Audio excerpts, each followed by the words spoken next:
You achieve for Mamunina Quababa, Safo Bafo Entertainment Talk Show, so and de Barbican who asem de yaw double, a yaw double, a diancasani mamma in papa, a wo na the tone a somewhere, and na yaw double. Yaw double a war, Kumawood movie industries to Minawayi, movies Pia, a 100 and answer a bro 100 poo. Movies are we, man, by popular pie, our judges, any major gay. Yaw double edi nim no industry ni double anase adwen kesi. Yaw double started acting abra no war primary school. Osine na energy acting pa ho ye. Osine na energy football so ho. Na etoda bia na otimi kobo match. Na enam ne height nti do mo mprema no mo full match. Nti eno bu na be ma no concentrate wo eye acting nko so. Enam afuto bia ne teacher bi ede ma no. Kwakuma no yobi a odi akotene pa ya bra oboa no de ne kire director Jones ema wotimi etwa ne first movie a friend Akwanti Figu eye papa kuma se nene ene Santos di akotene pa yi abra wotimi be wura kuma good movie no na emfi a wadi de mesro yemuso no ankasa e ba chon fi pa yesa minfi me busa wo saka minfi de me pesa o kama me means I the man musa so wonya na wonyi me si wu fie pa yesa okay no 16 years me na ucha me ntona na so oh that be 16 years who 16 years yeah na so what ka na wo ko interest wo we jina da ho asa ntika wo de nya hwe meka mo 16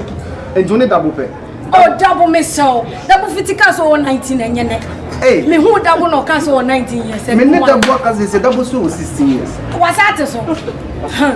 double me na me kunu no ukun double and mo me na metimi aka actual age a me o say eti obi amra double say intimi nka but so okay 23 double 23 na se double nyi chen obibiri oh me papa no no na me kunu no ma chese mi bibi ya no sa wanyi pa me grandfather no okay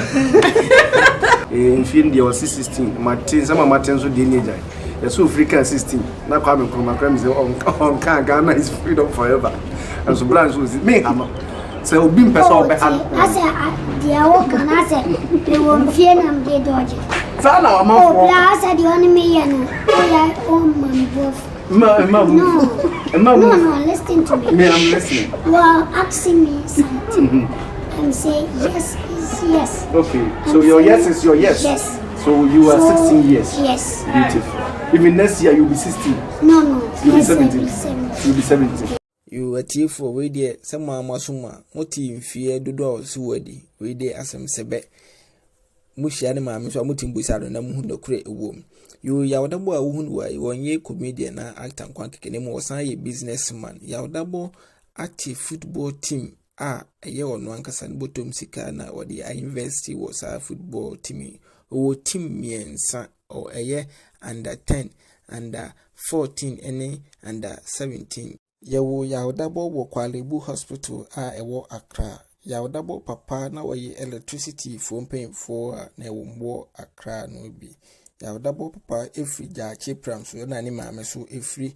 Koforidua yawdabo kotena ne nana bi nchen ewo Koforidua abra no mam ye den kakra ema abusua no ekuro bi a efre ho adwumabo yawdabo edin pa na de frɛ no wo ho ana ne nickname Gabu asese die ne din achange aye yawdabo esi Kumasi no wa odi ne dwuma nyina